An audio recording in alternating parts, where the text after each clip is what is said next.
Welcome to the Editor's Note Comics Podcast. I think that this world, it needs men that are willing to make the hard call. Central Maine's best comics podcast, by default. Ain't no thing like me except me.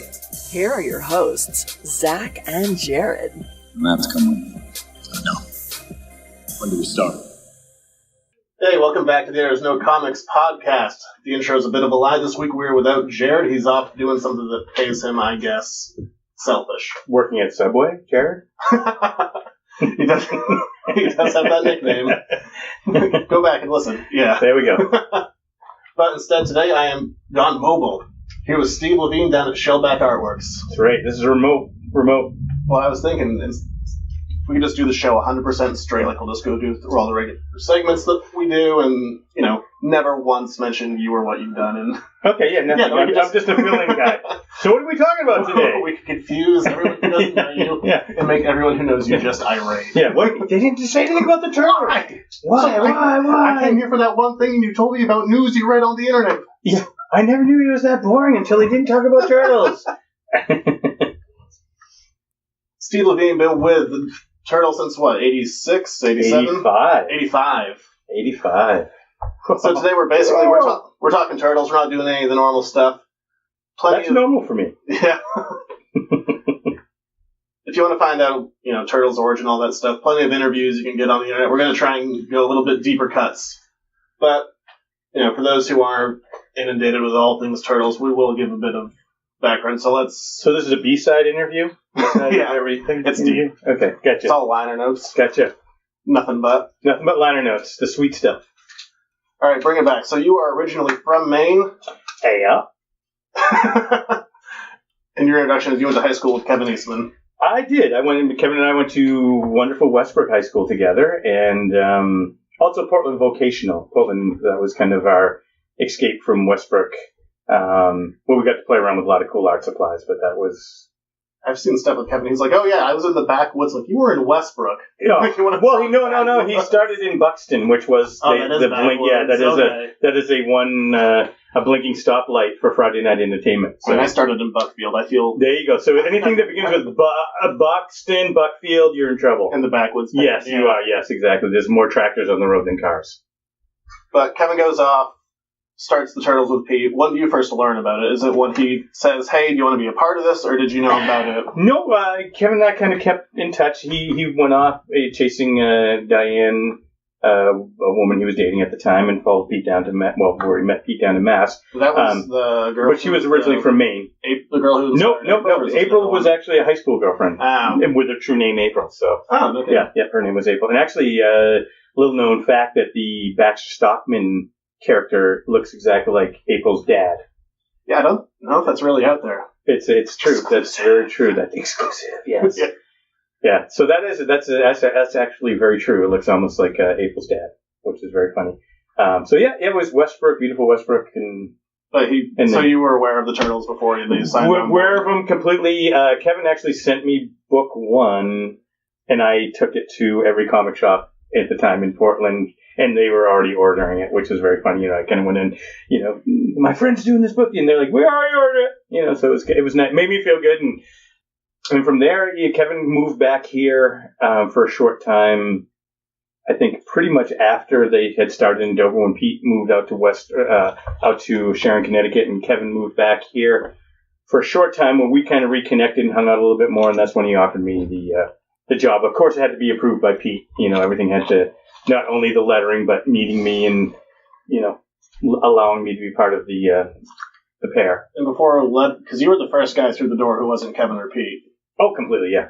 I did everything. Because I think the first time your name pops up in the book, it's like production assistant or something like that. Yeah, because I was probably doing there was all kinds of crap going on. I was doing any mail order stuff that came in at the time for the T-shirt iron-ons, the lead figures and stuff like that. I would kind of fulfill... Signing everything, saying you're Kevin. No, I never signed anything for them, no. But just filling all the orders, doing that, and, working a regular job at the time for a short time, and then...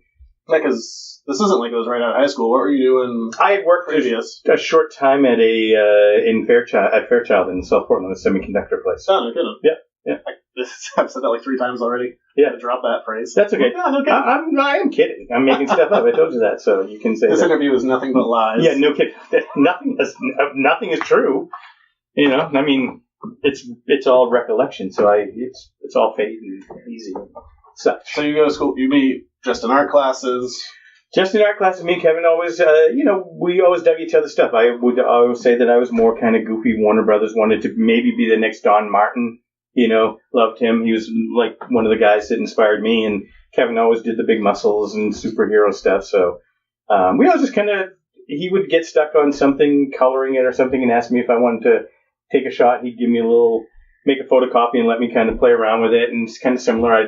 He'd ink something that I drew. And, you know, we just always kind of appreciated each other's stuff. So I was not in the mind that I was going to be a comic book artist. My thought was to be either a storyboard artist for Disney or Warner Brothers or something would have been, you know, what I thought was a heavenly job. And years later, I'm thankful that I never got those jobs because they're miserable and horrible for most people. You don't want to have a windowless job? No, and I work in a cubicle where everything is owned. If I write my name, it's owned by them. So no, I prefer what we ended up doing.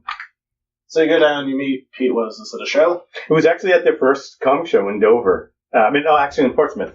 It was a small, tiny comic book thing, and they had, I think, one table, and they had their Mirage Studio made sign that was just funky airbrush and a big drawing of the Turtles, which was very weird. I was talking about it earlier today. They were in alternate costumes.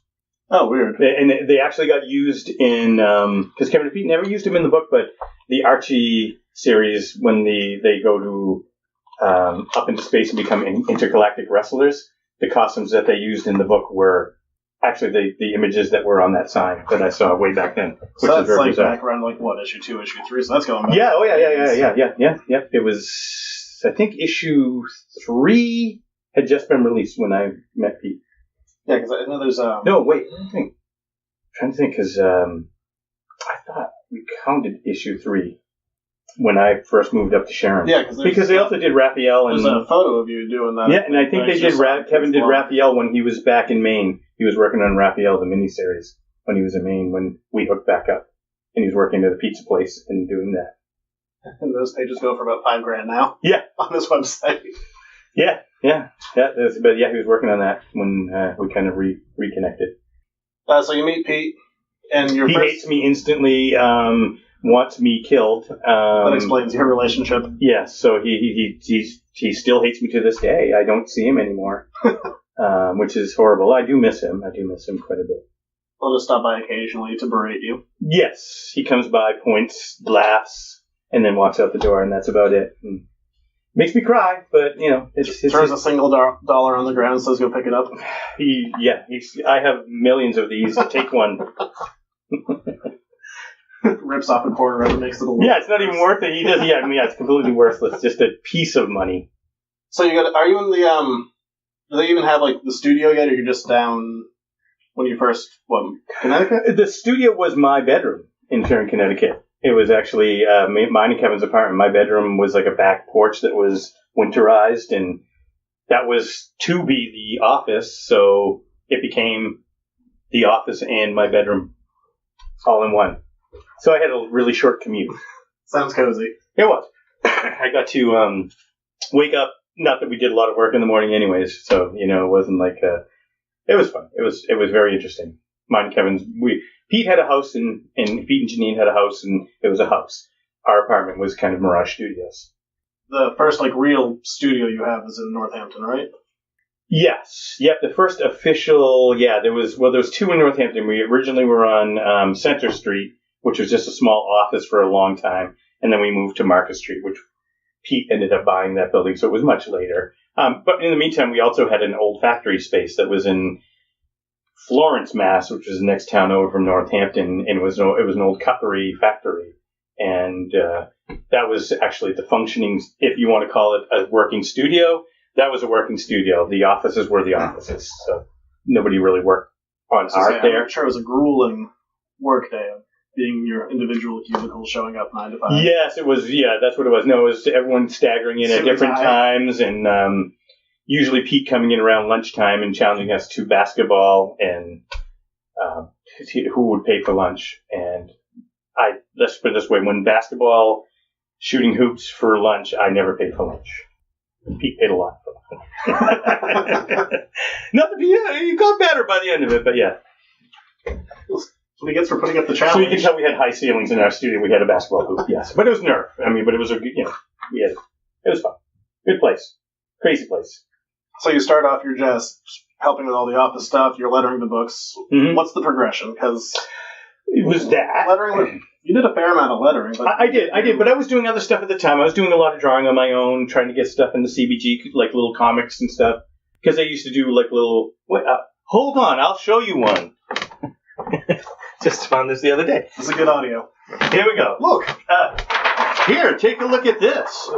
And that's an old Swan thing. That was a little one Christmas tree. Yeah, it was a little one panel thing that they used to run in the Comics Buyer's Guide. So I used to send those in occasionally, just for fun and see what happens. But I was working on stuff, kind of getting better at what I wanted to get better at, and then the first comics graphic novels came along, and Kevin and Pete, again, they had, because they were black and white, they'd never been in color. So Kevin and Pete were very busy. Things were kind of picking up. So when First Comics did it, they do 3 issues in the book at the time when they did these collected volumes. And there were 4 of them, right?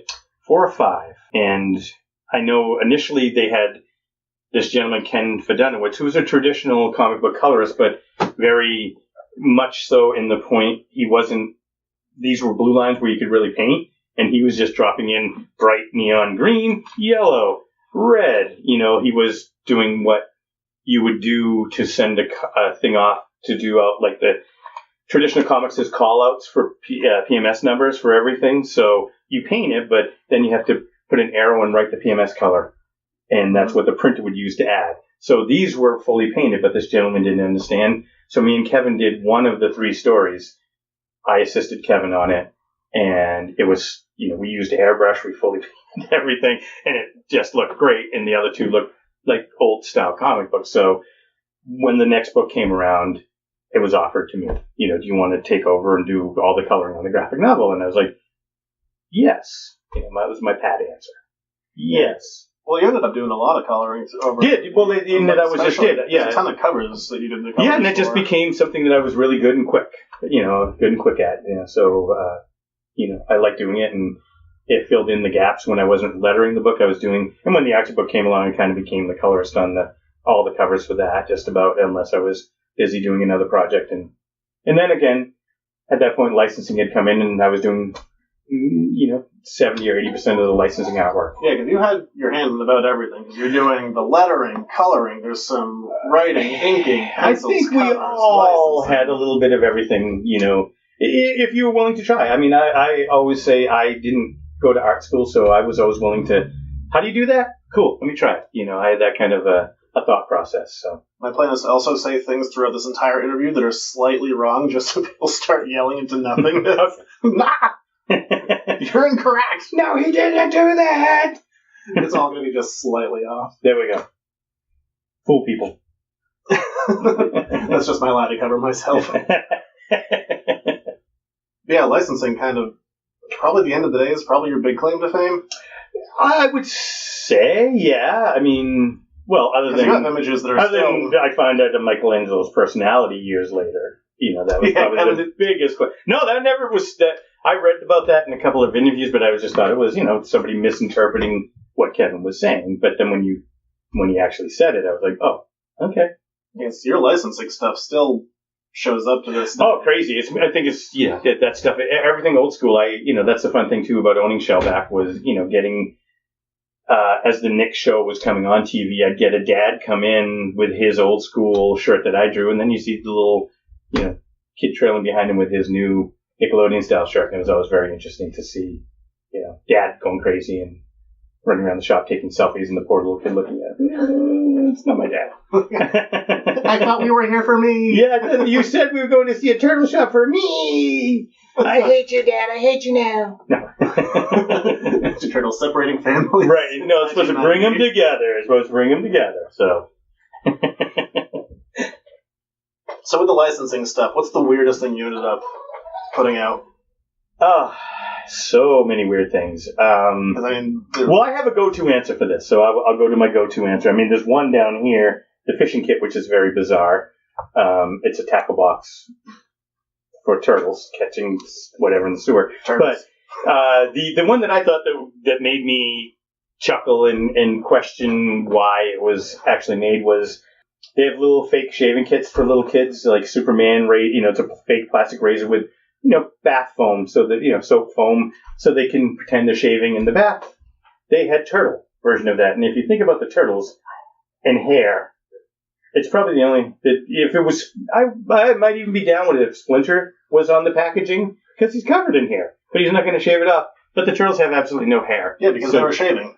I didn't realize, never thought of that. They're really good at it. No, so they were actually like ancient woolly turtles from, No razor burn whatsoever. Actually, that's what the bandanas are covering.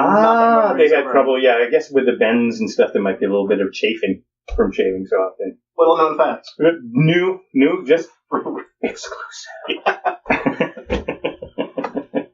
I know you did, I know you all, ended up doing toy designs. Were there any rejected toy designs? Like, this is too much. Again, right here's one. I'm going to show you what it is. Here we go. This is a spider. It is a spider. Who has all of his spider parts really large behind. Yeah, well, they do have that rear, he has rear end. Yo-yo baseball and a Jay Leno chin, 3 eyes, and hair-covered pincers coming out of his face. So it's basically, it was. He can be a starter and a reliever all in one figure. He's a baseball player. Are you writing this to Carl, or is his name just Carl? Note Carl Aronian at Playmates, so it was note to Carl. I just prefer. His name was not Carl. His name is Carl. Carl the Spider. Yeah, no, and they were out. So no, we would try to suck up to Carl a little bit. Playmates would send us a wish list every year. And certain ones would, you'd get on the list, or you wouldn't get on the list, or you'd do a really cool design, and then they'd take it and change it. I mean, an example of one of the toys that got made, Sergeant Bananas, started out as Nelson Mandela. He was a mandrill, and he was a Third World warrior, and he was kind of he would look a lot more nasty and stuff, but they had to tame him, so he became Sergeant Bananas. But he's not... The spider isn't good at buying pants. He's completely blown out the back, and he seems oblivious. Well, that happened in the mutation, He mutated, he was in full uniform when he mutated. Come on, you saw those figures. There was a rule with turtle figures. You could not have you couldn't have 2 of the same arms or 2 of the same legs. They had to be mutated in some way, and with the spider figure, you had to even take it further. And how does that even work? Because you guys did a ton of figures that were just out there, had nothing to do with the property, but you just put the name Ninja Turtle on it, and here's, Well, sometimes they would end up in the show, and if not, a lot of times they would end up in the Archie series, or sometimes in Turtle Magazine and stuff. They would they'd pop up in those things. Those were rough. That was us trying to get them made into toys, but they would show up in there. But all those, sorted weird. Yeah, if we could get a fan base for this figure, I think you could get it made, type of thing. But no, they, like I said, Playmates had their set. We would design as much as they would do the same thing on their end. They'd have their designers doing it, and then sometimes they'd go dead exactly what we did. Other times it would be completely different, and sometimes they would create a whole new figure from something that you had. Like I always joke that I wanted to do. They asked me to do a Big Daddy Roth style figure because I did a Big Daddy Roth style piece in the portfolios, and they asked me to tame it down and make it look like a little more kid-friendly, and make, instead of the original Turtle VW van, make it the party wagon. So I did all the drawings, and then the figures came out, and they never produced it, but they made Big Daddy Roth turtle figures from the sketches that I did. And it always irked me a little bit, but what are you going to do? Licensing, the comics, whatever. What's the thing that you have the most pride for your contribution? I don't know. That's one of those things I like. There's certain covers and stuff that I always am very happy. Return to New York covers were really fun to do because it was all original. It wasn't, copy or blue line process for a cover, and it was nice to paint on top of Kevin and Pete a little bit. Lots of stuff. I mean, there's so many things. it's hard to narrow down. I mean, I like the licensed stuff. There's some stuff in there that I look now and I'm really happy with. You know, The shaving kit. Shaving kit is exactly the example I was going to go with, that and the Band-Aids. No, just there's some stuff that, you know, as an artist, you look at stuff and all you can see is the flaw. You know, so when I can look at stuff years later, whenever you look at your own work, I only see the worst thing in it. You know, so it's the stuff that now I'll come across, or it might be on a T-shirt that somebody's wearing now, that I'll see something and go, oh my God, I forget I did that, and that's really good. You know, and that's when I always feel good about something and feel like I'm looking at it and I see it as not my art. You know, we had one a couple of years ago with this very phone to show us how I operate my phone. And I'm having a picture taken with you and Pete, and you're like, oh, I made that. And you and Pete have like this, feels like a 3-minute conversation, and I'm waiting for the person taking the photo. I'm like, please hurry. Just take it now. I didn't even think about the case. Yeah. My smile, it hurts to smile. And this is what the arcade game box art was what that was for. Which was not my phone case. For a few years. There you go. I think it was one of the early ones.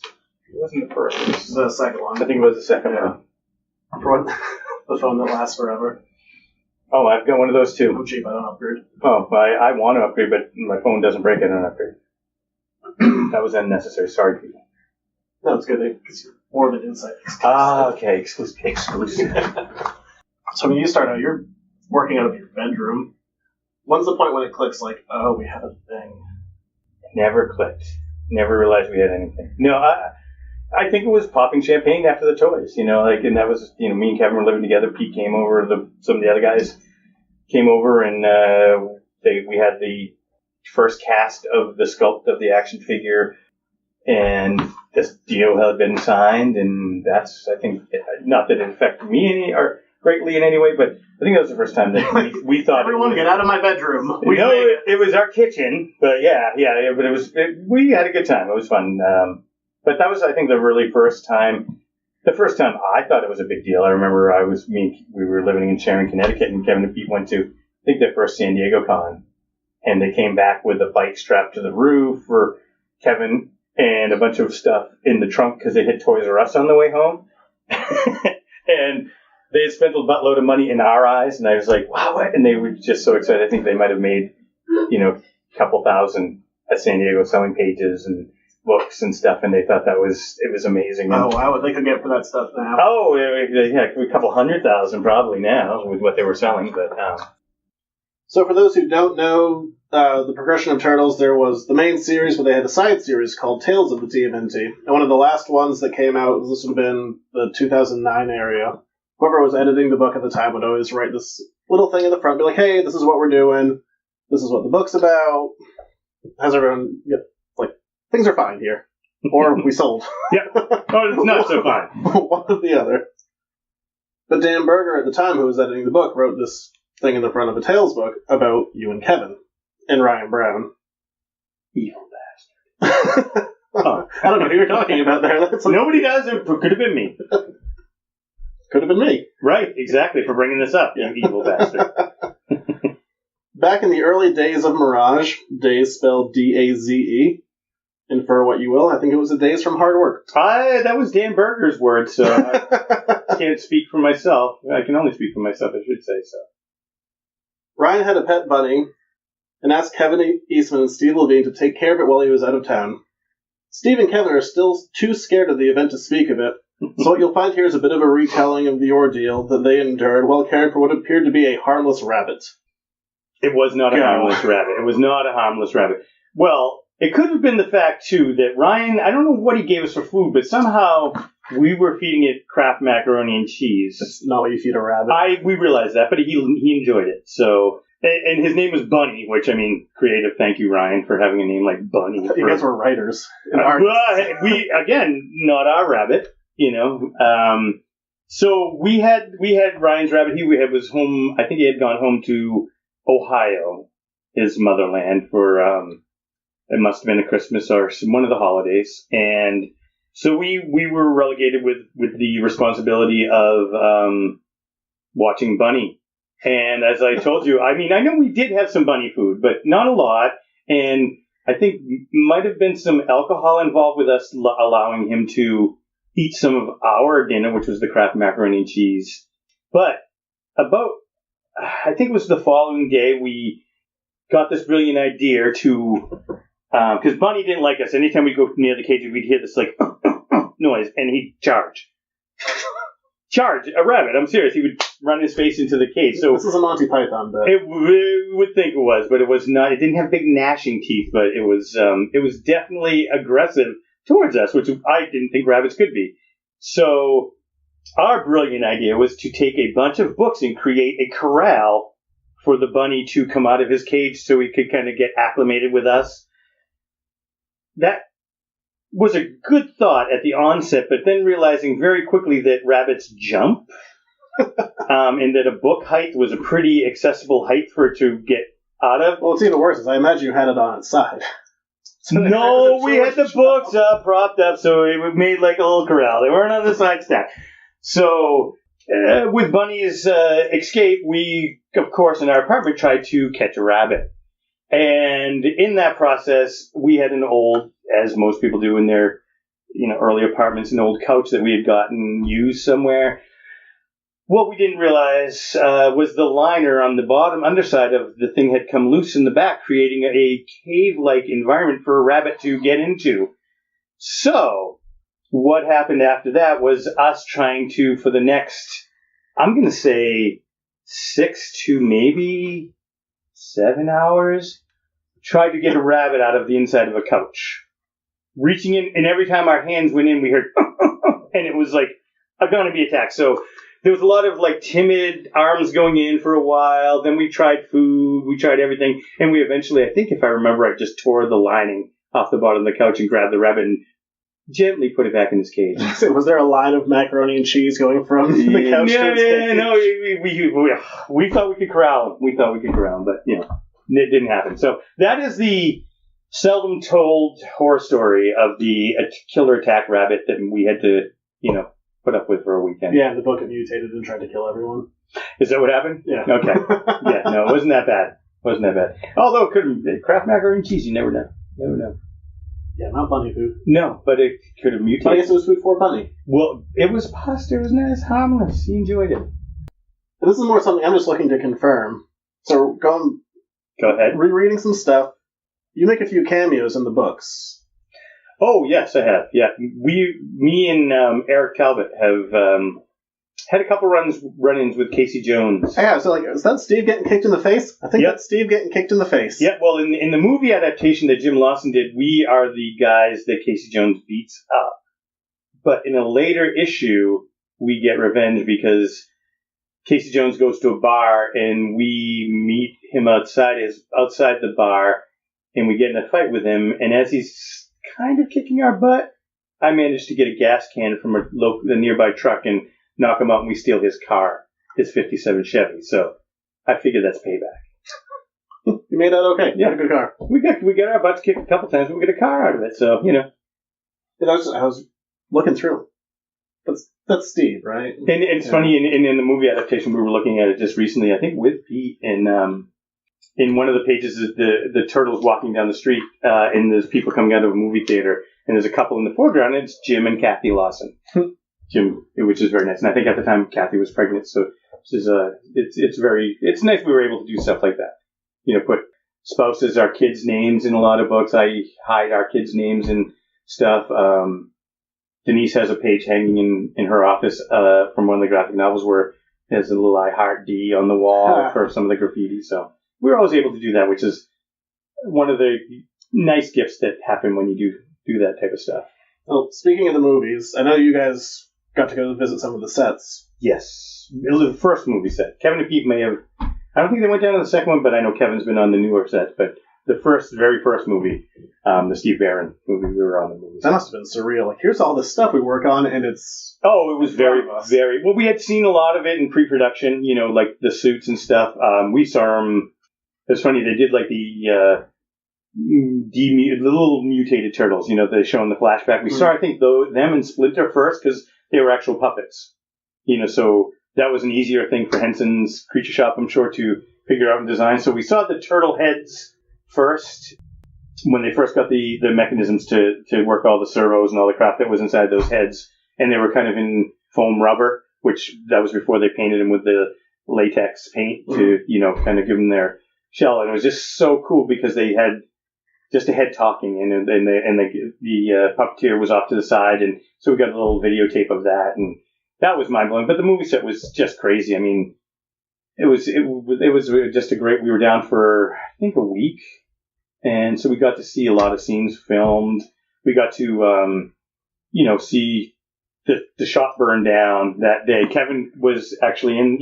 They asked Kevin and Pete to be in the movie. Pete declined, but Kevin was a garbage man in that movie. In the background, when the Shredder dies at the very end, when all the chaos is happening, you see just before the Shredder, there's a fight scene on the street level. You see in the background a blurry blob next to a trash truck, and that's Kevin. And it's funny when you do see the close up. He actually does some acting, but it's kind of lost in the end cut. But it was great. We actually got to meet Jim Henson. I was going to ask, because that was his last movie. Because Ryan, he for whatever element, it was more a name, I think, at that point. I don't know how much Jim physically had to do with any of it. Let's say everything. Yeah, let's say everything. But his son Brian was second unit director. Total lie. Yeah, total complete lie. But Kevin Cash was there. He was Splinter. So we got to see it, and it was one evening. There was the fight scene with Casey and Raphael in the park. So they shot that in actual park, and we went. It was like early evening. We went there, and we're hanging around, and there was some murmuring kind of behind us. And Kevin and Pete had already met Jim, I think, previously to that, but they knew he was going to be there. So, we hear kind of talking. We all kind of spin at a similar time, and there's Jim Henson walking up, and he introduces himself, and of course it's, "Hi, I'm Jim," and we're like, "Oh, you're Kermit." But, all of our voices, I say this, and it is more in jest, but I think it's more the way we felt. It was, like, "Hello, sir. How are you? It's so nice to meet you, Mr. Henson." But it was mind-blowing. It was, meeting Jim Henson. Yeah, living legend. John, but the other nice thing is we got to we had a con the following year in London, and we got to go to the Creature Shop. Oh, no kidding. Which was mind blowing. That was a huge benefit and huge bonus that we didn't know we'd be able to ever do, but it was awesome. Oh, that's a lifetime of working there. Oh, it was crazy, and it was very funny. We being in London, we didn't know where we were, but they met us at a coffee shop, and they had a van outside, and they brought us outside. And when we got in the van, they made us put on blindfolds. Really? Because nobody knew where the Creature Shop was, and we were like, it was just funny to us. Once we got there, we were kind of chuckling with them, saying, you could have just spun us around and, we would have been dizzy, not been able to find our way back. We don't know where we are. We're not exactly, there. but it makes sense because they would have people knocking on the door all the time. And when we see it, it's just it's a city block with old like brownstone buildings, and one of them was the Creature Shop. And from the outside, it looked like it could have been any other brownstone building and there. now you can share that address here. Yes. You can't. But it's funny. They even dressed the front windows so it looked like a house. Looked like a place. So if you were to, you couldn't see because steps up. You couldn't actually see in. But I mean, from the street level, it looked like. And when you walked in the entryway, it didn't say anything about the Creature Shop. Once you knocked on the door and opened up that door, it was all gutted on the inside, tile. They took everything out and made it just this giant big workspace. And it was just at the time they were doing dinosaurs, so they had a brontosaurus neck that ran the length of the place. Oh, wow. Yeah, so it was very cool, very cool. Okay, so you just had to do the first one to get down to the second one? First movie set, no, we didn't. That movie came out so quick, the second one, and we were just reeling at that time. I mean, the movie had done so well between licensing, just work. With the workflow was incredible at that time. We were just working. I was looking yesterday, and I couldn't believe I was reading some of the reviews. That movie got panned, and I was kind of surprised. Well, I think it did well, though. I mean, it did really well. It did well, but I mean, that happened, I think, a lot with movies like that. I mean, and now to watch that movie, you can't even imagine. It's so well done. But I think it was critics that couldn't get past the fact that there were turtles, that were doing those type of reviews. I found one that is. I just need to pull it up. Just the blurb. Some of them are reviews are like 4 pizza-loving turtles emerge from the shells of violent crime. And an explicitly successful blah blah blah. It's like an exploitation, and there's this one really weird one. let us not contemplate the sorts of lustful images that must run through the minds of hormonal teenage turtles. Wow. What movie were you watching? Maybe I saw the new or the more recent one where they were lusting after him. You know, that was dead. Huh. Yeah, well, evidently that person had different thoughts than what we had. I watched a very different movie than yeah, I know, yeah. Odd. When I was like, huh. That is a very odd one, yeah, no, I mean... that was my favorite. Yeah, I can understand, because it makes no sense at all. I didn't bother clicking beyond that. Yeah. And done. Forget that research. I'll just look at your blurb. And done. Obviously, I shouldn't say necessarily obviously, big impact of the Turtles is all the pop culture stuff that's outside of Mirage. You have the movies, varying success, TV shows, same deal. But let's just go with the fun one. Next Mutation. Go. Hold on, I gotta swallow, get that bile back down in my stomach. And Good review. That's about all I can say about that. Never a big fan of it, and it's always hard because we had favorite things, like anything, but... I'm never a big fan of tearing stuff down, but there's the occasional thing. There's a certain amount of fandom. I can't fault them if they found something in it that I didn't, I mean, because if you ask us, I think to a man, we probably all watched the first week of the cartoon, and then maybe saw seconds of it after that, but nothing more than that. And not that we weren't a big fan of the cartoon, but we lived in the comic world. For us, they're black and white, and they're, they look like this. But there's less time to be a fan when you're working. Well, very much so, yeah. But I mean, we appreciated everything. But I mean, and again, like I said, that to me just didn't work. And there was always, and that always reminds me of the inner conflict that Kevin and Pete had, where Venus had to be in. They wanted a female turtle in that show, and Pete was pretty adamant that he really didn't want to. And at the time, I understood, Kevin's position was, we got to keep the turtles out there. If this is going to keep the turtles out there with for people to consume and enjoy, we may have to do this. And I think, he was more on the side that, yeah, let's do it. And I think, it was one of those things that was a little more contentious for those guys, at different times. They didn't need that in their life at the time. Let's put it that way. Stuff has come out, some advertisements, sketches. There was talk about a fifth turtle being in a movie that was never produced. Yeah. Well, Kevin did some other versions of the Turtles too for another movie project too. I mean, in the second movie, the reason it's not Bebop and Rocksteady because Fred Wolf, had ties to them and wanted some ungodly amount of money. Hence, there was talk and Raza were made. So I think there was more thought to kind of reboot the franchise way back when, after the third movie didn't do as well, and they thought by this element, by adding a fifth turtle, maybe the reason people may go flock to the theater to see it. I don't know, but it never never happened. I mean, like a lot of stuff that pops in and out of the existence of a property, there's, we're doing this, yeah, and you start talking about it, in the second you start talking about it, the plug gets pulled on it, so a lot of that stuff came through and happened, and there was talk and, different things, but I know that designs were done, but I think that's as far as it got. I mean, I know I've seen sketches for stuff, but... There's stuff out there, but I didn't know if there was... And I'm trying to think, I know Kevin just recently, I don't think they were recently released these limited edition figures that were drawings that he did of kind of the turtles in a more mutated state, but I think that was just him playing around, and I don't know if those were actually for the movie or not. Let's say they were. Yes, they were. They were completely for the movie, and that's the truth. Unequivocally, we're right. Right. If I say it's the truth, right? Yeah, that works. Who in here can argue with me? None of you! So there is that whole thing. You guys had the movies, the TV show, all the licensing. How does that change the studio environment? It's weird. I don't think it really changed other than us being really busy. Because like I was saying earlier, we all kind of wore a lot of hats. So if somebody got bogged down, usually somebody was there to, hey, let me pass it over here and I can do that. While you finish up to kind of keep the deadlines. That, I think, was the biggest change, was just trying to keep up with deadlines, because we were doing so many different things at the studio. People are always like, so did you guys draw the cartoon? And it's like, everything but.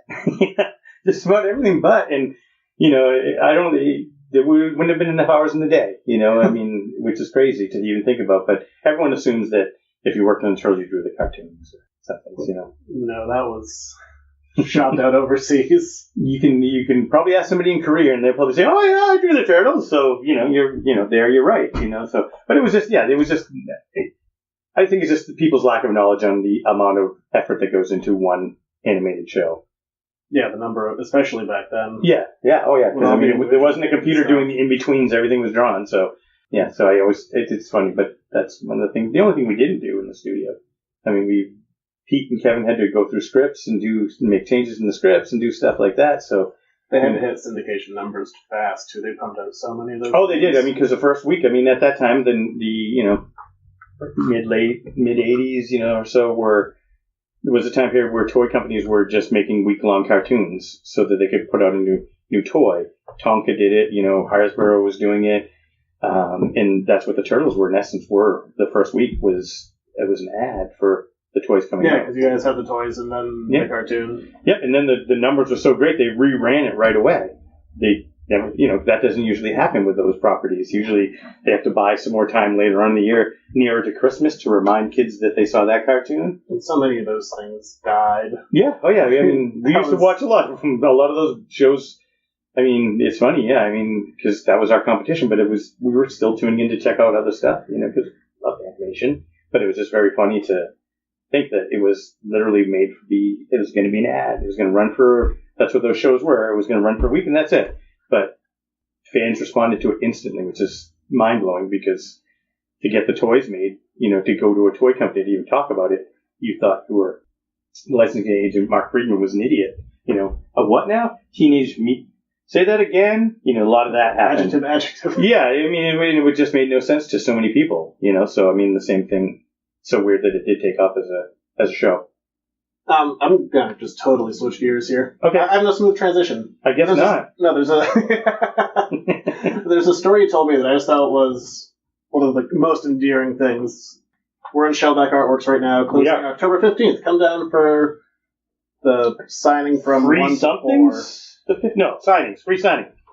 Peter Laird will be here. As I call him, young Ben Bishop, who's from Portland, who's done some covers for IDW, and we've done a couple things together, so should be a good time. Should be a lot of people. 1 to 4. We'll sneak the plugs in. Okay. But upstairs, you have an original Jack Kirby page. I do.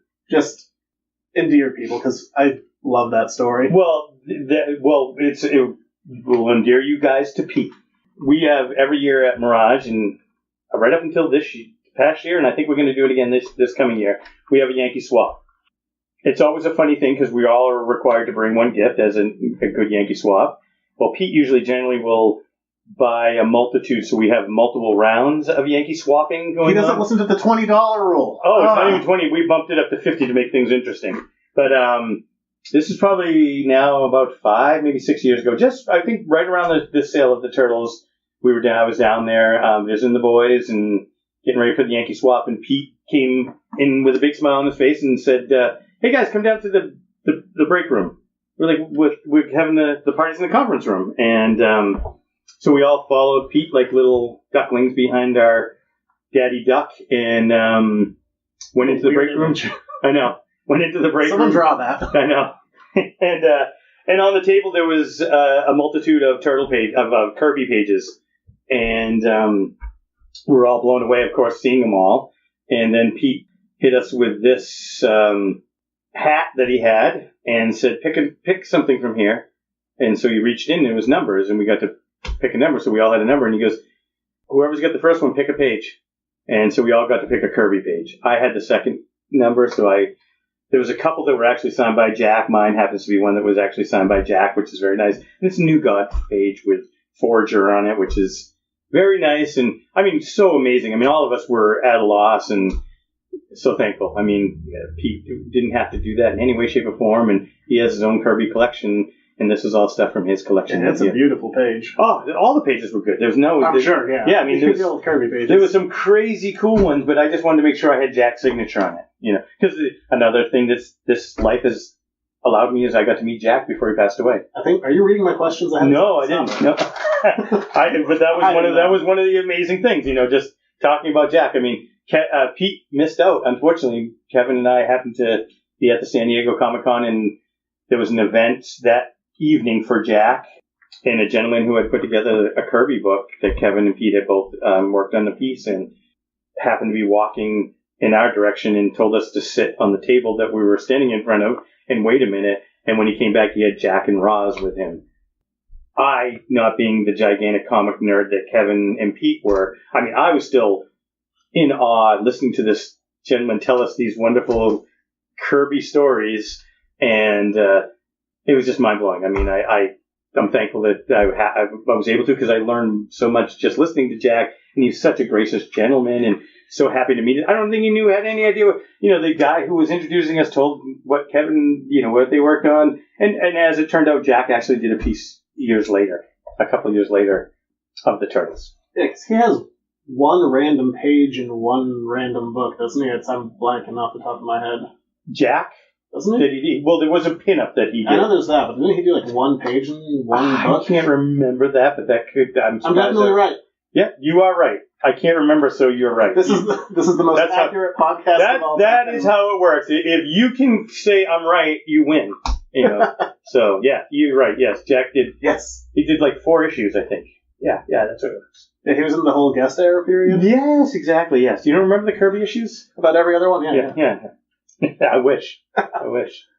So you guys go for a bit, and we're going back to Volume 1. You do 60-odd issues. 62? You tell me. 62. You guys know better. I just remember I got to get that done by next week. I'm saying definitively 62. Yeah, and I say I had to get that done next week. That's my thing. Yeah. You guys come back for Volume 2.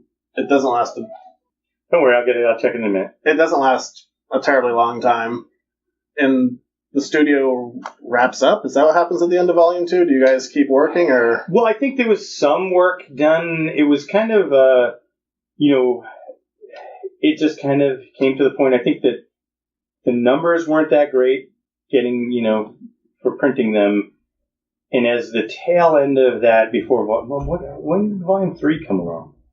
It must be late 90s. Yeah, I'm just trying to think, because that was probably the hardest thing with getting the book out was, at that time, if Pete or Kevin were involved, their schedules are so insane.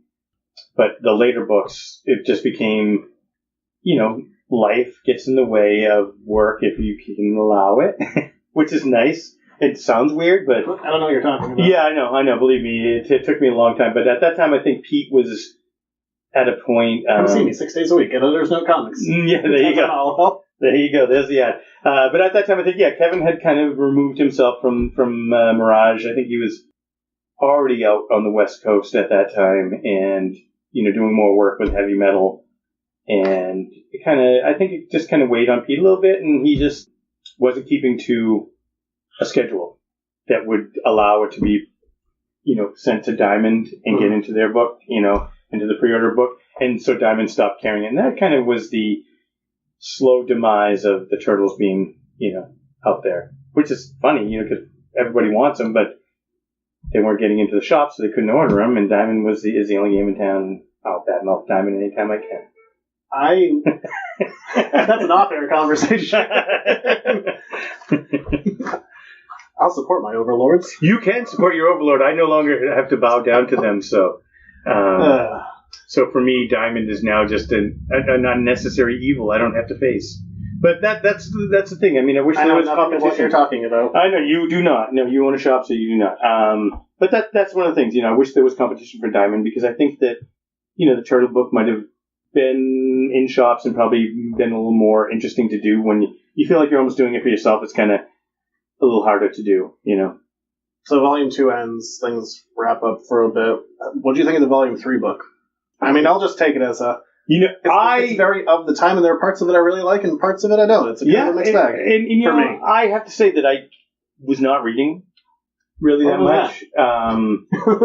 That was a weird part in my life, because I think by that time I was kind of moving back to Maine, and we were doing more Fanatics business, which was a toy design group that were the majority of the guys in Mirage we had, and we had other properties we were shopping around at the time. So I was traveling back and forth and concentrating more on that type of stuff than Turtle stuff, because at that time we didn't know that, we thought this was the end.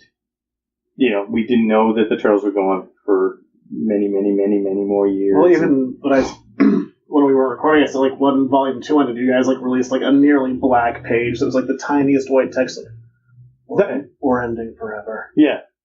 Well, and I think there were many times that was just the thought, because it was, had run its course at that time. And, they've always been out there. I always say, like, oh, they're back. It's like, well, they're always out there in some form. You just maybe have been too old for them or too young for them at that particular time. But it definitely wasn't the heyday. So I think we were all kind of coming to the realization that it was probably wrapping up. And, we probably should just enjoy that we had a good run. But then it comes back. Early 2000s. I know, it's like the mob. Every time I try to get out, they pull me back in. Yeah, that's what yes. Godfather 3. Yes, exactly. But with less cousins. Right. Well, yes, definitely. Yeah. So what's that like? Is Pete like, hey, we're getting the band back together? Like everyone. It was kind of that. Yeah, it was kind of. We started doing like right just before the 25th anniversary, before it was sold and stuff. Yeah, Pete had us all psyched to. We were all doing shows. We were doing a lot of shows, doing a lot of mostly East Coast stuff because Pete's not a big flyer, but we didn't mind driving like to Toronto because it was all of us in a van, and so half of the fun was the trips. We just have a good time. Stop at more Toys R Us than is legally allowed. Hey, look, be on the turnpike. Toys R Us up there. Next exit. So, what should have taken 12 hours took us 2 days, at times. We always joke too, Pete. Sorry, Pete, I'm going to let loose your secret. Yes. Pete, I don't know if I'm sure you have been to Turnpike's little kiosks outside that have little leathery pouches and gadgets and sunglasses. Pete had an affinity for the strangest little leather pouch things and stuff. So even though they were all owned by this, we always had to spend time while he looked at those things when we were just running to hit the bathroom and get back in the car and get back on the road. So it was always very interesting. We'd all be in the van like going, and then Pete inevitably would walk up with a big smile on his face and show us his bevy of unique leather pouch things that he found. I know you're saying pouch. I'm just picturing a fanny pack. No, there were all kinds of different things. That's all I'm thinking. No, it was not back with an armful of fanny. It was not fanny packs. No, these are all unique little things for different items. Like it might be a leather sunglass pouch or something. Just weird. And it was just I think it bothered all of us the most because there's one of those at every stop. So once we pulled off to go to the bathroom, we're like, okay, so this is a half an hour bathroom break. So thank God you can't find that anywhere. Yes, I know. My God, Pete, you could never find a leather pouch somewhere. It's so culturally relevant to this area. So he heard it too. He used to hear that when we get back in the car. We would let him know that there's another one at the next exit. So what's that like? Because you guys are gone. So what's it like coming back after a couple of years off from lease? It feels like riding a bike. Nothing really changes. I mean, were you guys in a different space then? Space mentally? Or just because you changed studios at one point. We did. We moved to what is now known to be Mirage Studios is on Market Street, and that it's still there now. And we all had offices there, which was interesting. For the first time, we had doors, and I got to realize that a lot of people shut their doors. The only difference I say that is because the beauty I found of the old space was when people would come in, there's a big open space.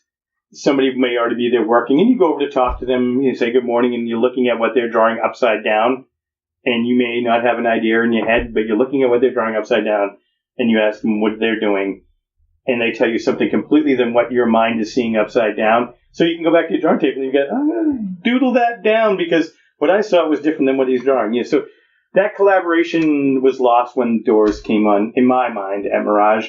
You got to just kind of block out everybody. And sometimes we needed to block me out. But, it was, I always think that was, it was great. We get beautiful offices, really cool offices, but it lost some of that we would have hallway meetings. We'd all get a bunch of beer, somebody would run over to Pop's liquor store, get beer, and come back up, and then they're usually at the end of the day. That's when we actually saw each other, where it used to be a kind of all day in the old space. So that was a little different. Maybe I'm wrong, but it feels like when you guys all came back and you were doing Tales Volume 2, that you guys had a little more freedom to kind of do whatever you wanted. Well, I'm not sure whatever you wanted, but it surely feels no, I think Pete was pretty generous, because at that time Kevin was kind of out of the picture, and Pete was kind of overseeing everything, and I think he did. Being the mother duck he is. Yes, exactly. Father. Oh, father. Excuse me. But yeah, he always did. He did let everything go a little more. We could play a little bit more and do a little bit more with the characters, and it was nice. And I mean, and even for a while, I wasn't working on that stuff. But then, Jim and Ryan were kind of still working on it, and they asked me to kind of do covers, and then that kind of got me back in, because I was working up in Maine doing other stuff. I was, living the life of a freelance artist. So I was doing as much turtle stuff, but there wasn't a lot of it. So I was doing anything else I could find. So it was nice to kind of be working on the Green Boys again, doing that stuff. So, but this goes for a while. For those who are reading the book at the time, Volume 4 eventually slows to a crawl. It's barely coming out. It gets to just being exclusive to the website, I assume, because of Diamond. Mm-hmm. They're limited to 1,000 print runs, $10 a pop. Which, compared to what they sell for now, $10 good. I know, but if people were appalled at the 10, but truthfully, it was the cost of the printing. You were only printing 1,000.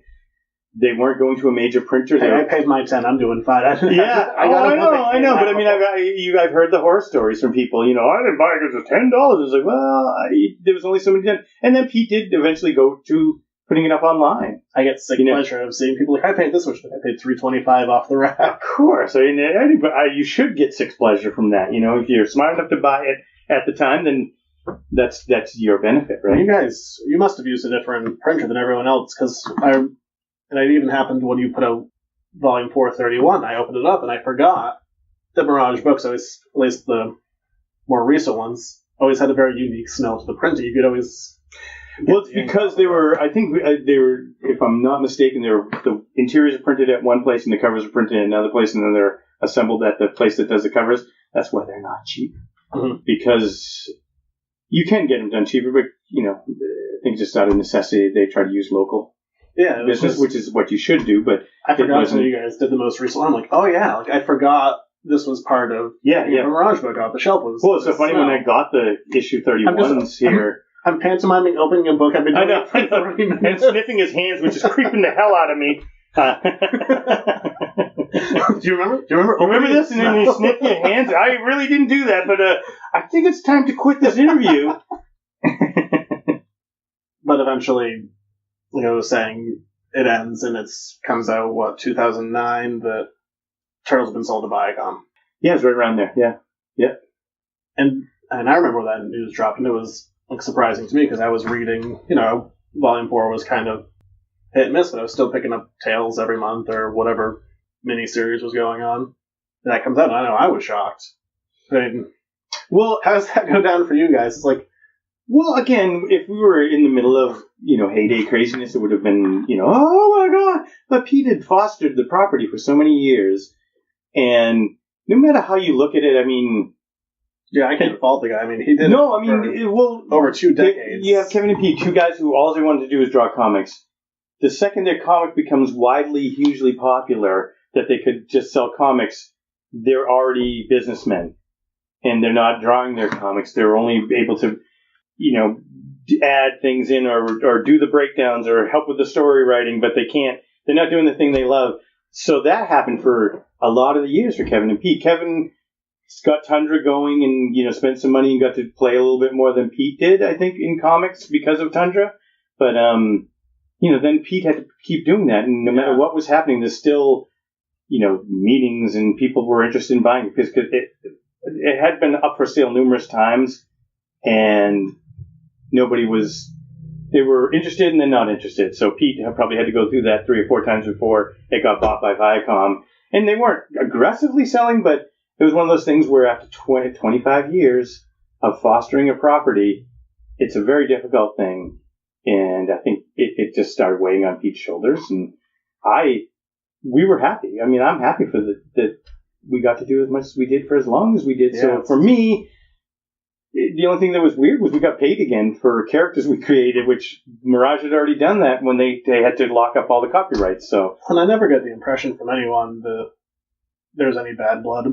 Not while I say anyone, I mean you guys worked in the studio. No, I mean there's some issues that some guys had, and I won't name any names because it's not fair. They're not here to say their side, so I wouldn't say anything negative about somebody. But there was some hard feelings. But I think the general thing was that we were treated very nicely. We were treated great all the way through. I mean, the trips we took, the things we were able to do and see. I mean, I've talked about a few of them here, which to some people that's a lifetime moment, and I had so many of them. Well, we're so thankful for that type of stuff, just for that stuff. It's hard to be upset, There was one time I was here at the shop with my wife, and I bought a page from a book that you had inked, and you signed the cover. And I remember we got back in the car and said, Steve just looked at that book with more longing and love than I guarantee anyone has ever looked at that book. Just you could see the memories that were. Well, yeah, I mean, there's a lot of that type of stuff that everything throws back, a memory of what time period it was and what was going on at that time period. So, and then he smelled it. And it was again, he smells books. But yeah, no, I mean, they make rabbit mazes with them. Yeah, they were hardcover books. Made nice. It would have been a nice corral if we had broke his hind legs like we talked about. But yeah, no, it's we've been very fortunate. I can never say that there was any when we found out it was being sold that I just was happy for Pete. Yeah, I can't. I would be happy for Kevin if he was still part of it at that time, but I was just happy that Pete could. Sure, the weight on his shoulders. After it was, and we had like I said, the year or 2 years prior to that, we were doing a ton of shows and having a blast, which was fun because we had taken quite a few years off from that. I know I've said this to you before, but I was at New York Comic Con, and I was at the panel that you guys did, and I read there was we're doing this and we're doing this and we're doing this, and a month later, never mind. Yeah. Yeah, that happens. And again, that's just like any other thing. There's the best intentions sometimes don't come to fruition. Yeah. So you just kind of timing behind it. Right. And exactly that. Things can change in a heartbeat, and you can go from we get everything together, it's all set, we're not doing it anymore. So yeah, what are you gonna do? I've got a drawing table. I've got a drawing table full of that. So I know. But I'm sure anyone listening to this knows that within the contract that was signed, you guys, or I shouldn't say you guys, us guys, boys, back in Jersey. Yeah, you guys, were doing what now? That Pete kept a clause that you could publish up to 18 books a year. None of this has to happen, but I mean, he even in the contract when he was working with Viacom, he built in that Mirage can do 18 books. Every one of us that were the core group of artists, we're allowed to do limited edition prints. I think it's 500, a run of 500, and with no approval. We don't have to go to Nickelodeon, Viacom. We don't have to go to wherever for any type of approval. We can just do our own thing. We're still allowed to be ourselves at cons, which is funny to say, but just go and promote ourselves as turtle artists, which is very nice. I mean, all this stuff was kind of built in for our benefit in the long run, which is nice forethought on Pete's part. And his since then he's done 2 books. Well, yeah, I guess I'll say that. I mean, 32 was in the process when he sold. 31 was printed only digitally, online. Yeah. So, and actually 32 was happening when I first opened because Eric was inking the book at the time, and he thought that the book had wrapped up because Pete sold the Turtles. So he turned in what he had finished on the book inking-wise, and it happened to be maybe half of the book, I want to say. I don't know, Jim told me. Half. It may have been factually half, yes. Let's say 22-page book, 11 pages were done to the T. Yes. Don't know. No, because it was all hopped around. But anyways, I talked to Jim Lawson. This might have been the second week I was open, and I asked him what he was doing, and he told me that he had gotten the pages from Eric, and he was inking them. And I joked with him. I said, "So, what's your page rate?" He goes, nothing. He's like, I just want to get it done for the fans. I just want to finish it. So I offered. He sent me half of the pages that he had, so I inked them here at Shellback while I was, working, and then inevitably we put out the book. Well, I wanted 32 to ask, at a signing. The optimist in me says it will eventually get finished. People will come back to the book. You can all get together one last hurrah. Woohoo! Optimist in me, realist in me, or at least for right now, and it has been for a while. The last Turtles book. What's that like? Like working on that kind of end of thing? Yeah, it's funny because we do say it's the last Turtle book published by Mirage, but it may not be in the long run. If you're buying original art from Steve, It's the last book. Absolutely, definitively the last. It is the absolute last. You should probably pay him double. Triple, I think. I think that's the going rate for last book is triple. Yes, for pages. But yeah, no, I mean, it would be interesting. I don't know. Pete has said that at some point he would like to finish the book, and I think he will at some point. I don't know when. I mean, that just has to be weird working on that book, though. Like, this might be it. You mean on 32? Yeah. Well, I think we were already past this is it, at that point, because the book came out after they had been sold. Mm. So I think, we were probably it might have been like, I think maybe a year after Pete sold the Turtles that all went down, because I hadn't opened up the shop at that point. I had when the book came along, but when he sold the Turtles, the shop wasn't open, and the book was still in the pipeline. So it probably was a year between that getting from Eric to the studio, and then from Jim at the studio to me to finish inking, and then out for the following pre-comic book day. This is more of a yes or no, because I know we couldn't get into it. No. Okay, no, it's an easy no. Yes, no. Do you know how it ends? I don't. Nobody does. Nope. I don't know if that was... No, it's Pete's. It was those issues. I was like, and tell it here. He has notes, I'm sure. But no, there's no... Jim doesn't know it. Nobody knows it. Because when 32 was done, it wasn't supposed to be the last book or anything, so... Yeah, unless someone slips you $50, then... Then I can make something up and it'll be exactly what happened. This is what... Yeah, and they all die.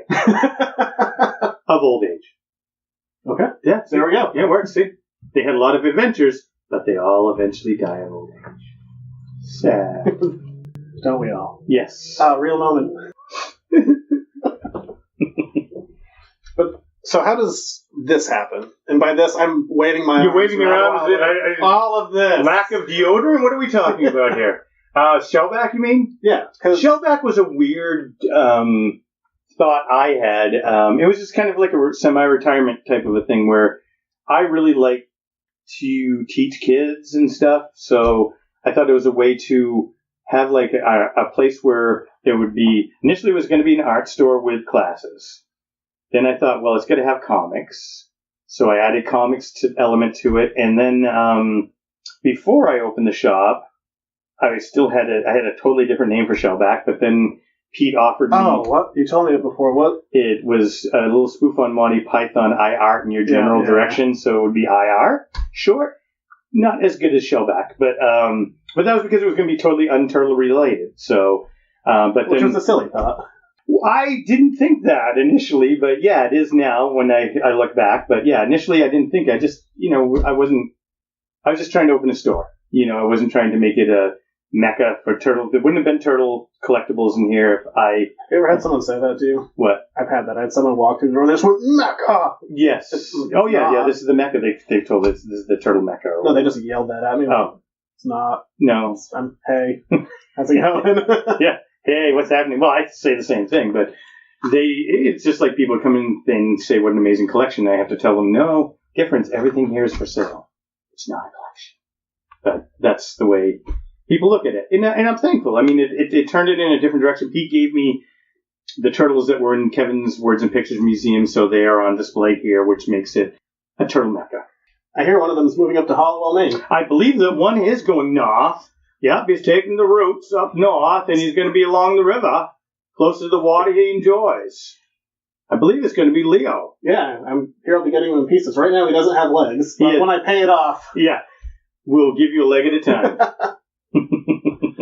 Went back to Godfather 3. Exactly. Took the legs. Yeah. I mean, you've been here 4 years now? 4 years. 4 long years. Yeah. No, 4 the world years. of retail is fast-paced. Yeah, you can tell. It's nonstop here. 4 years. When you put up your video online, it said, there's a special announcement. When I just read that, I'm like, oh, I definitely know what this announcement is. Wow, I thought it was going to be unique and nobody would know. I don't know how much it's out there. It was just more like, Shellback's closing. I don't know how many people know why you're closing. Because I hate everybody. Oh, there we go. Yeah. No, End of interview. Yeah, Good night, end of folks. interview. What an ass. No, yeah, I mean, I have told people who have come into the shop, but it's more. I love Shellback, and again, if I was not physically in Shellback as much as I am, I think I would keep it open. But I am here more than I'd like to be. I kind of was hoping that it would be a little more self-sustaining and there'd be people in here running it for me. I'm just a really crappy retailer. Yeah, and I just really miss drawing, and I've kind of been doing both to a level that I'm not content with, so I just thought that it would probably be better for me to, if I had to pick one of the two, I would prefer drawing over retail, so I picked what I love to do. The other thing that you've been doing is, I don't know why I keep just waving my arm. I know, you like do a lot of lasso. gestures. I'm leaning. A lot of people know I'm leaning and not moving my hands, thank you, and I'm French. I talk with my hands a lot. I know, we. But you're still doing work for IDW. I do, yep, and hopefully more. Because right now, I know you've been doing covers for the old adventure books, but you also worked with Jim Lawson on the 30th and also anniversary. Pete on that one, too. Yep.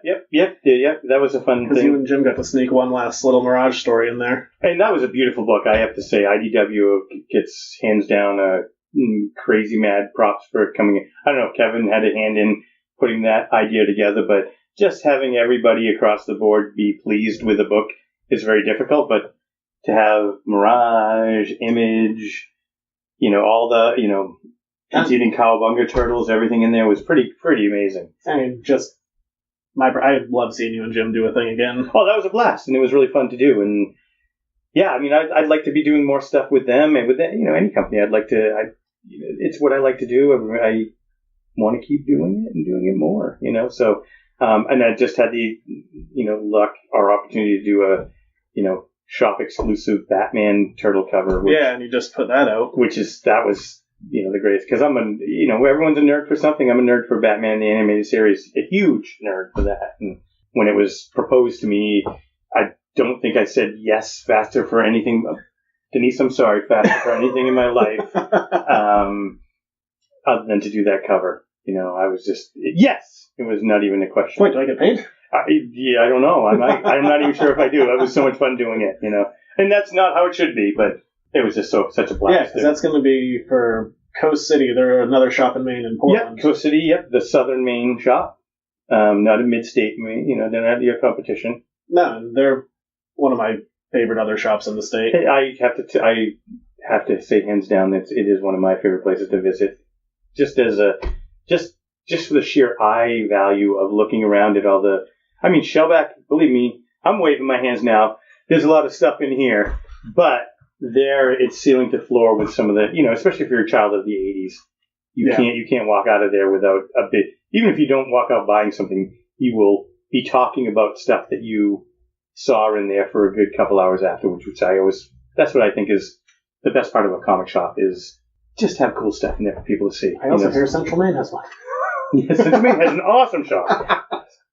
There'll be a big turtle in it. There'll be a giant. Well, we already heard Leo's traveling to that one, so that's enough incentive for anybody to go. And you got Pete to come back and work on that, and I think, and I might be wrong, but I think that's the first thing that he's done that isn't Mirage related. Well, he inked the Casey pinup that I did, and it was really funny because I had the drawing here at the shop, and he happened to come in to visit. And there he is now. Pete! Yeah. And I just happened to have it here, and I was going to literally start inking it that day, and he asked me what I was doing with it, and I told him, and he asked to ink it, and then I painted it, and then I threw it at them. It wasn't even supposed to be in that book, but I asked them if they were interested in having it for a pinup, and they were more than happy to put it in the book as a pinup, which was really fun. But at that same time, I got a message from Kevin thanking me because Pete agreed to work on the cover with him. And and Kevin had asked him, I guess he said repeatedly, and Pete said no. And I don't know why he thanked me for that, but I think it was just the fact that Pete was working on a comic and working in comics, and he was more willing to probably do that piece. I don't know, but no, it's cool to see him coming back for a cover, just Steven inking. Well, he's inked a couple of the IDW Adventure Series covers. I can't believe they don't push that harder, because if I open it up, I'm like, inked by Peter Laird, I'm like, why did no one push this? I have no idea either. Why don't slap it on the front, like, look! I don't know. At this. I would think the same thing. I'm shocked at that. I always think that, geez, I would think they would want to promote the hell out of that, but...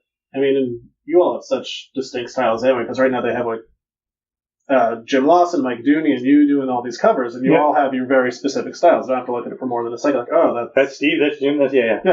No, we all. I think they're strong, and they're like, and also Peter Laird. Yeah, I agree. I mean, and again, if you're listening, IDW, hire me. Yeah, I am thanking for Kevin. I mean, thanking Pete all the time for doing it, and I just don't get why they don't promote it more. I don't know. It seems like the book sells well enough for them. I mean, they're continuing to do them. I always worry, that's the last one. Every month I'm like, they don't need another one. But inevitably they come and ask for some sketches and stuff. So no, never mind, because I'm looking at your most recent one that just came out, and right front and center is a character you created. I don't even know what that list looks like. What are the ones that ended up being like, oh, this is a character I was involved in the creation of? I don't, so many now. Some of them. Yeah, I mean, well, little Turtles. things. I made the Turtles. Little things. Yeah, exactly. So, I only did the Turtles. That's my only thing I did. No, I mean, there were ones that didn't make it into as toys. Carl the Spider. Chameleon never made it as a toy. He was in at least 2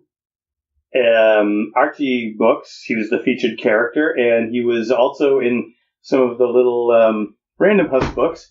I don't know how he didn't get made into a toy, but that happened. They had their list of things, and stuff like Cuddly Cowlick was something I created and designed as a toy they were going to do the wrestling figures, never got made. So there's a lot of design work. That's a terrifying toy. Hey kids, play with this cow head. He was an intergalactic cow head. He had a little rocket engine on the back, and you could put him in his mouth and unscrew the little hatch in the back, and he'd come out the back. No, I see a severed cow head. Whatever. You can see a severed cow head. I see interdimensional cow head. I don't know if there's really anything to say here, but you were told me a while ago that you were working on a board game. Well, thank you for mentioning that.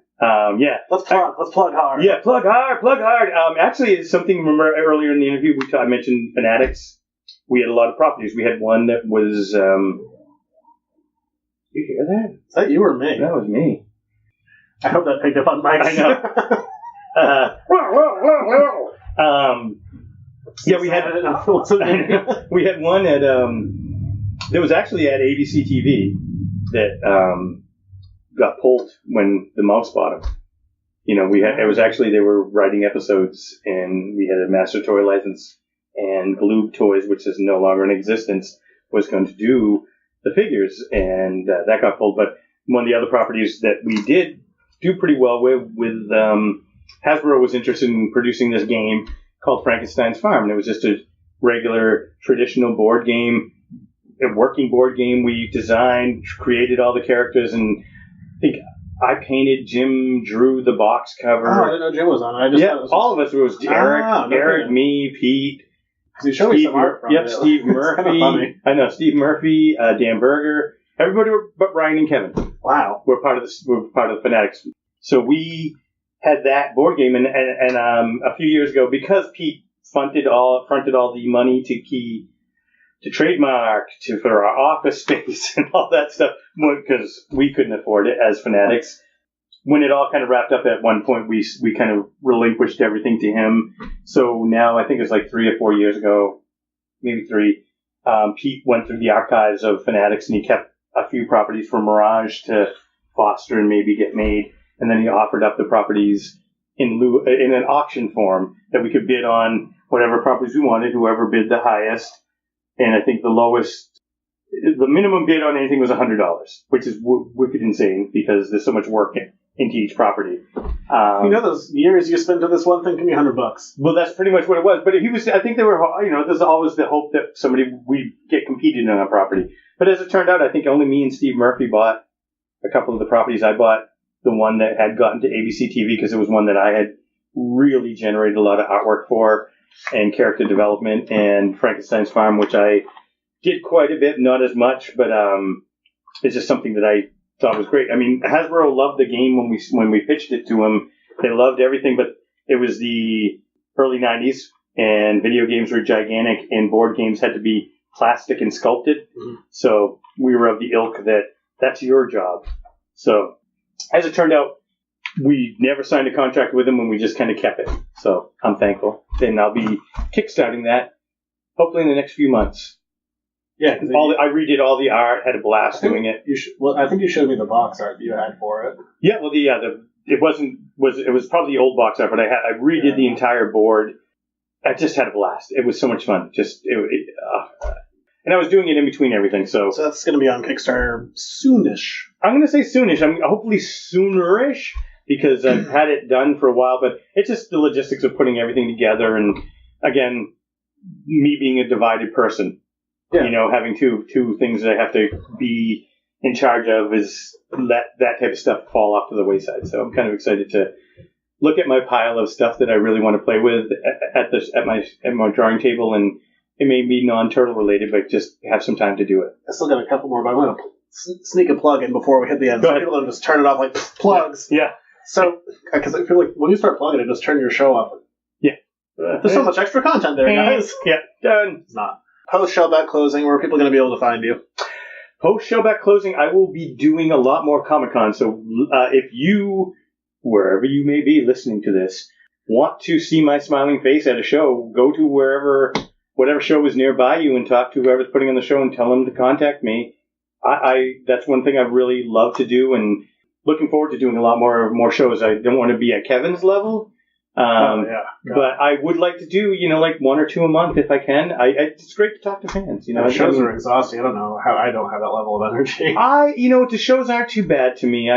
Because it's only a few hours, and you can kind of, like I said, ebb and a flow to it. So you can actually catch your breather, get up and walk around at a show. Whereas the signings here at the shop, it's just a 4-hour nonstop line. There's a line of people. 4 hours, and so it's very difficult there to you kind of get that burnt out feeling about 2 hours in. Can you sketch these two things doing this in 30 seconds? Yeah.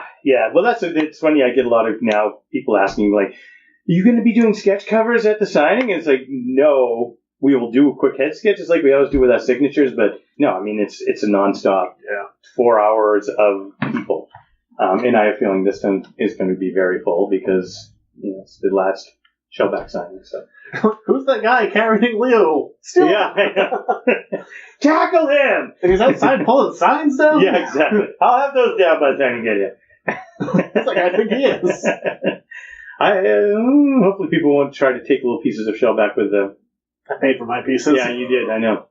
You can have some of that carpet, too, if you want. That grassy carpet over there. The AstroTurf? Yes. Yeah. Just what I always wanted. Yeah! Who doesn't? I'll just nail it to the floor of my shop. That's right. Really at a diagonal. People what is it? Like, don't you know? Yeah. That came from Shellback. Can you believe that? Shell what now? This is a piece of history. No, it's not. No, it's a piece of AstroTurf. So, for this interview, I've inundated myself probably with more than I want to of Turtles interviews and history, just kind of refreshing, including a Google search of you. What's this? That was... This is a picture of Steve dressed as a gigantic turtle. Those were the meet and greet turtle suits that they had made. I believe they were made by Playmates. Really? And they were for events, like an opening of a toy store or something like that. And I believe that time, because I've donned that suit 3 times. 3 times. And that time, judging by the snow... I think that was when we did a signing, and Kevin and we had a Toyota pickup, and I think Jim was driving it, and we drove to Amherst, Mass. From Northampton in the back of the pickup in those turtle suits, and then walked all around Amherst. God, that sounds to promote, so cold. To promote, those things you're hotter than hell in those things. I wore one when the troops came home from Desert Storm. We met the troops, and we came out of a C5, the big planes that they carry tanks, and we marched out with a flag, and somebody dressed as April, and we went in and gave the flag to the commander, and the commander dismissed the troops, and then we went to, at the time, it was Riverside Amusement Park, and now it's Six Flags. And it was closed, and it was only for the troops, and we went there and met with the kids, and the kids, we signed stuff for kids and did stuff. So like, I'm gonna try and ask some stuff that's like not the normal. Like, what is this picture? It's funny because I hadn't seen that picture in years, and Denise has it, my wife, and really? she goes, "Look at this," and I'm like, "Oh my god, I forgot about that." But I also was in People magazine. There's a picture of Kevin and Pete when they were interviewed, and I was the turtle that was up and kind of climbed between two walls up above them, and I was on the Will Shriner show as a turtle, which was a morning David Letterman style talk show that I went out to LA to film. They flew you out to LA? Yep. Wow. To be a turtle on TV. You could have hired someone. I agree, but I was happy to do it. Yeah, well, I mean, yeah. Got a free trip out to LA.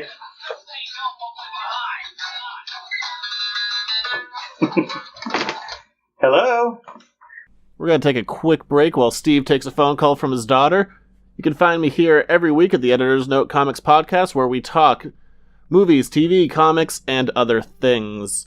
You can find me at editorsnotecomics.com on Facebook, Instagram, Twitter, and of course physically at my store at 210 Water Street in Hollowell, Maine. I certainly don't forget to plug myself later in the episode. That being said, let's get back to the show. So let's just, whatever you haven't plugged, take the time to plug. What's some stuff you have coming up in the future? Well, I don't have, I think I've talked about just about everything that I've got to plug. I mean, thankfully you mentioned Frankenstein's Farm. That's the biggest plug that I want to get out there. I'll be putting that up. And again... Oh, I forgot, you didn't mention, you're still going to be on Facebook. I was just going to say, yeah, exactly that. I was just going to say that in that breath. I want to echo to people that Shellback, the brick and mortar building, is not going to be here, but I'm going to have some version of it up online as a retail store where you can get some of the collectible toys, and artwork. I'll be putting up a lot more artwork for sale, I'm hoping. But I'll also always maintain the Facebook page. I'm doing quite a few more, hopefully, T-shirt designs with Coast City. They just released an image of the new one, which is a old-timey roller skating smoking monkey, blind roller skating monkey. It's very talented. It's a very funky drawing. It was something I did for something else, and it just fit a T-shirt design perfectly, so I gave it to them. So that's something that I'll have ongoing with them, that will be up on my site and stuff like that. So I'm just keep following me on Facebook if you can, and as soon as I have more information about websites and all that stuff, I'll put it up on there, and hopefully you guys can follow me to there. I would appreciate it. Because on October 15th, around 4:15, we're gonna burn Shellback like it. We're burning this mother to the ground. We're gonna have a Burning Man-esque episode. Yes, yeah, but it will be Pete. No, Pete. Sorry, if you hear this, sorry, Pete. No, it will. It should be a fun time. Like I said, the signings they're chaotic but fun. We've gotten really good at them in 4 years. The first one was the second year was a horrible, horrible mess. But other than that, we've been pretty successful with them. And was that the one where you had Kevin here? Yes. Here for that. It was crazy. It was insane. But anyway, so yeah, it should be a great time. Please keep following me on Facebook. That's one of the things that I like. It's Shellback Artworks, and I tend to get right back to people as much as I can, and probably be a little more attentive to it, when I'm not in Shellback the building. So. Well, yeah, it's your revenue source. Yeah. It's amazing how fast you'll respond. Yes, exactly. Well, I try to do anyways. I don't speak from experience. Yeah. Oh, God! Yeah. Yes, I do have that. Did you want it? My friends, I'll take 3 days to get back to. You said something in the store, I'm like, ah! Oh, yes. Yeah, that happens pretty much on my side, too. When friends contact me, I'm like, I'll get back. But I guess that'll do it. Cool. We've kind of wrapped up a 30-odd year history. In 30 minutes or less. No. An hour? That'll do it for this week. We'll be back next week to talk about a more regular topic. No, I won't be. Oh, I forgot to plug that. We're starting a new Batman the Animated Series podcast coming next week. I'll be here. I will be the Batman fanatic that you will be hearing. No, that's not a real show. Would be great, though. That would be a fun show. It would be. Just get drunk and watch Batman, get real emotional. Yeah, awesome. Totally. I'm in. Will you guys listen to that? But that'll do it for this week. Big thanks to Steve Lavigne. If you're driving in your car right now, please take your hands off the wheel. Applaud for a minute. But no Steve next week, but we'll be back with something Almost as interesting. Almost. Yeah. Thanks for coming. Or I guess I came out. Thanks for being on the show. Happy to have Ben showed. Yes. And that's how you end the podcast.